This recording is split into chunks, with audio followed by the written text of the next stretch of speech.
यूनान के एक बादशाह को बरस का मर्ज था। बहुत कुछ दवा दारू की गई लेकिन अफाका नहीं हुआ। इस जमाने में हकीम दोबान यूनान पहुंचा। जब उसको हाल मालूम हुआ तो इसने अर्ज किया कि मैं बगैर दवा खिलाए और लगाए आपका इलाज कर सकता हूँ। बादशाह खुश हुआ और हकीम से वदा किया कि अगर तुम्हारे इलाज से अच्छा हो गया तो तुम्हें मालामाल कर दूंगा। हकीम दोबा ने कुछ मोहलत ली और अपनी कयामगाह पर आकर एक खाली गेंद निभवाई और उनमें चंद दवाएं भर कर बंद किया और बादशाह की खिदमत में लाकर पेश की और कहा, अब आज इससे इस कदर खेलें कि तमाम जिस्म पर पसीना आ जाए, इसके बाद हम्माम फरमाएं।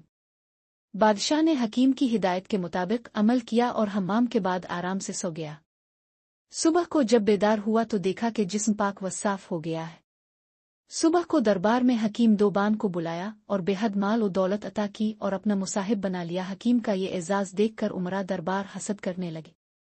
एक रोज मौके पाकर वजीर ने बादशाह से हकीम की शिकायत की कि हकीम अच्छी नीयत नहीं रखता और आपकी जान के लिए खतरा है। बादशाह ने कहा कि तुम गलत कहते हो। अगर इसे मुझसे कोई शिकायत होती तो दौरान इलाज में वो मुझे हलाक कर सकता था, लेकिन इस तबीब ने तो मेरी ऐसी खिदमत की है कि जो कोई नहीं कर सकता। तुम सिर्फ हसद की वजह से ऐसा कहते हो। मुझे सिंदबाद के वजीर का किस्सा याद है जिसने शाहजादे की जान बचाई थी। उसको गौर से सुनो और अपनी हरकत पर नादिम हो। एक बार सनदबाद के बादशाह की खुशदामिना ने बादशाह साबिका मालिका के लड़के पर कोई इल्जाम लगाया कि वो कत्ल कर दिया जाए। जब बादशाह ने अपनी खुशदामिना के कहने से शाहजादे को कत्ल का हुक्म दिया तो वजीर ने अर्ज की कि आप तातल फरमाइए और पूरी तहकीकात कीजिए, कहीं आपको बाद में इस तरह पशेमान न होना पड़े जैसे एक शख्स को अपना तोता मार कर पशेमानी हुई थी। और वाकया यूं है कि एक शख्स के पास एक अजीब व गरीब किस्म का तोता था जो मालिक की अदम मौजूदगी में पेश आया था। सब मालिक को बता दिया करता था। इसकी बीवी नौजवान और बहुत हुसैन थी लेकिन पारसा नहीं थी। एक बार वो सफर पर गया। बीवी ने अपने दोस्तों से मलना जलना शुरू कर दिया। जब मालिक आया तो तोते ने सब कुछ जाहिर कर दिया। औरत ने ये समझा कि मेरी हमराज बानदियों ने शिकायत की है। वो उन पर नाराज हुई लेकिन वो सब कस्में खाने लगे कि हुजूर हमारा कसूर नहीं, ये सब तोते की शरारत है। इसने सब हाल बयान किया है। मालिका ने कहा कि मैं इसका इंतजाम करती हूँ। चुनांचे इसने एक मुलाजमा को कहा, तुम उसके पिंजरे के नीचे तमाम शब चुकी पीसती रहो। दूसरी से कहा कि तुम इसे के पिंजरे पर पानी छिड़कती रहो और तीसरी को हुक्म दिया कि तुम दौर से अपर आईना का अक्स डालती रहो और उसका ख्याल रखो कि ये तोता तुम में से किसी को ना देख सके। तमाम रात ये इंतजाम जारी रहा। सुबह को मालिक ने हाल दरियाफ्त किया तो तोता कहने लगा कि मैंने आज रात बहुत तकलीफ उठाई। बारिश होती रही, बादल गुरजेती रहे और बिजली ऐसी चमकती थी कि मेरी आंखें बंद हो जाती थीं। मालिक हैरान रह गया। रात को तो कोई अब्रो बादल नहीं था। ये तोता झूठ बोलता है। बीवी ने भी शिकायत की कि छोटी शर मेरे ताल्लुक भी इस तरह गलत बयानी करता है।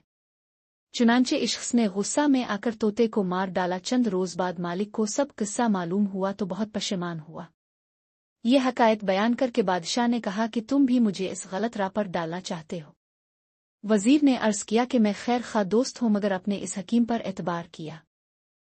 आपके लिए भी इस तरह खतरा है जैसे एक वजीर ने बादशाह ज़ादे को बचाकर अपनी जान दीदी। बादशाह ने कहा, अच्छा वो किस्सा सुनाओ, किया हुआ। वजीर कहने लगा कि एक शहजादा था। उसको शिकार का बहुत शौक था। एक रोज शाहजादा शिकार को जाने लगा तो बादशाह ने वजीर को साथ भेजा और ताकीद कर दी कि शाहजादे को तन्हा न छोड़े और अच्छी तरह हिफाजत करे। असनार शिकार में एक हिरन मिला। शहजादे ने इसका ताकुब किया लेकिन वजीर पीछे रह गया। हिरन चौकलियां भरता हुआ निकल गया। शहजादा मायूस होकर लूटा। रास्ते में उसको एक खूबसूरत औरत नजर आई जो बैठी रो रही थी। शहजादा इसके करीब गया और हाल पूछा। वो कहने लगी कि मैं बादशाह की लड़की हूँ, अपने साथियों से बिछड़ गई हूँ। मेरा घोड़ा बेकाबू हो गया और मुझे गिराकर भाग गया। शाहजादे ने इससे कहा कि तुम मेरे साथ घोड़े पर बैठ जाओ, मैं तुम्हें इस जंगल से निकालकर तुम्हारे वतन पहुंचा दूंगा।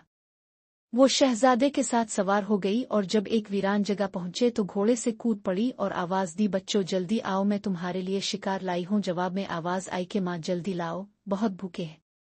शहजादा समझ गया कि मैं गौल बियाबानी के हाथों में फंस गया हूँ। फौरन घोड़े का रुख फेरा।